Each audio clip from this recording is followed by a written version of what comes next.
Daar is baie wat glo dat die 2016 munisipale verkiesings die een baken van hoop in 'n jaar van warboel was. Dit is natuurlik die jaar waarin die munisipaliteite van Pretoria, Johannesburg, Port Elizabeth en vele ander van ANC-beheer oorgegaan het na DA-beheer.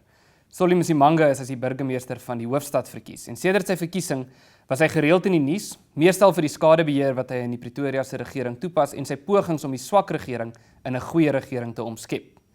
Korrupte amptenare is ontbloot en aangekla, blouligte is basies afgeskaf, die aankoop van luukse voertuie is gekanselleer en partytjies is drasties verminder. Now, Msimanga is with us in the studio today, and we have some questions from our perspective that we would also like to ask. So, Mr. Msimanga, thank you very much, and thank you for taking the time to be in the studio today. So let's start with one of the big questions, and that is, should Pretoria's name, in your view, change to Tshwane? Thank you very much, and Happy New Year to you and to the viewers. Look, I've been very, very clear on the issue of what you call the name or the city. You go to the suburb or you go to the township, people care more about what the place looks like, more than what the place is called. And that's my view. Let's fix the place up. Let's get it to look like a world-class city. And then we can talk about what we call it. Whether you want to call it Pretoria, whether somebody else wants to call it Tshwane, for me is not more important. Yes, there's historical connotation and historical background to both names, but I'm saying where the town needs to be is not where it is right now. And that is, for me, the more concerning issue. What it looks like, what it feels like, what opportunity it gives its residents is a concern that is top of the agenda for me. What are some of the major challenges that you have experienced or noted, issues that need to be addressed in Pretoria? Well, there's been quite a lot that we came across or we inherited when we came in. The issue of corruption, as it was known, the issue of a bankrupt municipality. Our municipality is sitting right now with a 2 billion rand deficit. And how do you even begin to implement new projects when you're having all projects that needs to be still paid for, that still needs to be completed, but you don't even have the funding to do that? So ours was to then begin the process of turning this big ship around and say, how do we then begin to ensure that taxpayers' money is used more prudently, but used more effectively as well?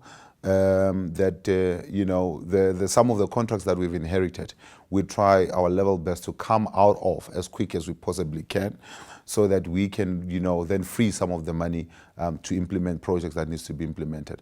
But over and above that, you inherited some of, some characters that we unfortunately had to quickly get rid of. Within the system, we had to suspend quite a number of officials. We had to fire quite a number of officials in our attempt to start cleaning up the administration of the city. And to also retrain some of our officials in terms of, how we would want the city to be running in a manner that is more beneficial to the residents than, serving the politicians. Low morale is one of those things that when we came in was there as well. There was low morale from administration in terms of, the outlook of what the municipality would be able to achieve in a couple of years. And I'm glad that it looks like we are slowly but surely turning the corner, and people see now the vision that we're bringing in, and it's now motivating quite a number of people to do what is necessary to get to where we want to go. Well, I would agree with you that there are a lot of issues, infrastructure and so forth, that need to be addressed, and that takes a lot of time and costs a lot of money. But then there are also symbolic issues. And one of the big symbolic issues in Pretoria at the moment is, for example, the statue of Paul Kruger in Church Square. What's your view on the statue? Should it go? Should it stay? Does taking away a statue wipe away history, or does it? What significance? What significant value does removing a statue have? I think what we need to do is to ask ourselves, what does the statue represent to different cultures and to different people? we'll putting another statue there, whether we get it donated or whether we commission it. Right there, next to it, spark a better constructive conversation. That will be my take. To say, instead of trying to wipe somebody's history in order to tell another side, we'd rather tell the history in its completeness. Whether good or bad, but we need to be telling history as it was, so that the future generation will know what the history of South Africa, to get to a point where we are, has been all about. So would I want to remove the statue? No, I wouldn't. Would I want to then say we need to have a conversation about telling the other side that hadn't been told? Yes, I would want to do that. Multi-party politics is essentially, especially on a local government level, is essentially about coalitions and sometimes being forced to work with parties that you don't necessarily agree with on a policy level. And one of the things in Pretoria, for example, is that there's to a degree a collaboration between the DA and, for example, the EFF. Do you find, or maybe you can explain how that works, and also do you find that the EFF is to a degree holding the DA back in terms of policy issues or principled issues that you disagree on? You know, quite surprisingly, when we got into council, there was not really much that there has been a pushback from the EFF on. And when we meet with the EFF, even in council, all they want is what we want. The upliftment of poor communities, you know, the improvement of the economy so that we can create jobs for those that find themselves in poverty-stricken areas. What we might differ on is the issue of whether it is advisable or whether it is right for us to rely solely on social grants. Because I'm not a fan of social grants. I'm not a fan of social grants. I'm a fan of us working so that we can get people to be independent. And when people are independent, people can do things for themselves. They don't need to rely on free housing. They don't need to rely on government for free education or for free health care.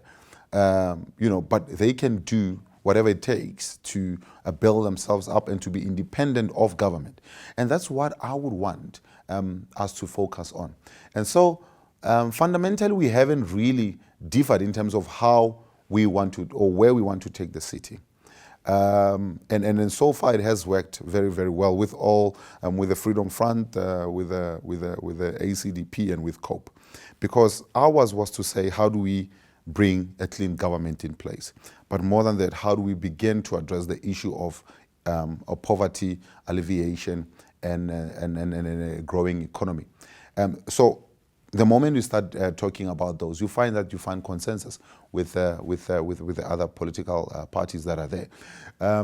So we have started off on a good note, that we've started, you know, exposing corruption and getting rid of some of the corrupt officials.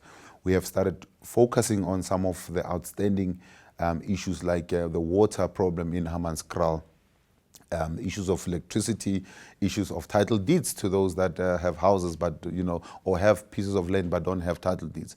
And yes, we've started also doing an audit on some of the municipal land that is available, so that we are able to then also, for those people that find themselves living in informal settlements or in shacks, that we are able to then start giving them some decent life in formalized structures. So we've started doing that. We started looking into that, and we started implementing some programs that is aimed at ensuring that we don't have illegal invasion of land, but we have a structured way in which we will be able to give people decent living spaces.